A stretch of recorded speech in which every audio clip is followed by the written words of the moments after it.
Typhoid হলে কোন doctor দেখাবেন? টাইফয়েডের প্রাথমিক লক্ষণ চিহ্নিত করুন এবং সঠিক ডাক্তার দেখান।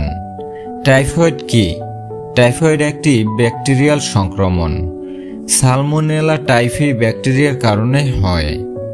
প্রধান লক্ষণ: জ্বর, মাথা ব্যথা, দুর্বলতা, বমি বমি ভাব, হজমে সমস্যা। প্রথম পর্যায়ে কোন ডাক্তার দেখাবেন? জেনারেল ফিজিশিয়ান বা মেডিসিন বিশেষজ্ঞ। তারা রক্ত পরীক্ষা ও প্রাথমিক চিকিৎসা করবেন। হালকা ক্ষেত্রে অ্যান্টিবায়োটিক প্রেসক্রাইব করবেন। দীর্ঘস্থায়ী বা জটিল টাইফয়েড, বিশেষজ্ঞ ডাক্তার। যদি জ্বর 7 দিনে বেশি থাকে বা উচ্চ মাত্রা, প্রচণ্ড দুর্বলতা, প্লেটলেট হ্রাস দেখা দেয়, দেখানো উচিত ইনফেকশন ডিজিজ স্পেশালিস্ট বা মেডিসিন বিশেষজ্ঞ। হাসপাতালের নিবিড় পর্যবেক্ষণ দরকার হতে পারে। সতর্কতার লক্ষণ: রক্তপাত, দীর্ঘ পেট ব্যথা, বমি বমি ভাব, শ্বাসকষ্ট বা হঠাৎ দুর্বলতা।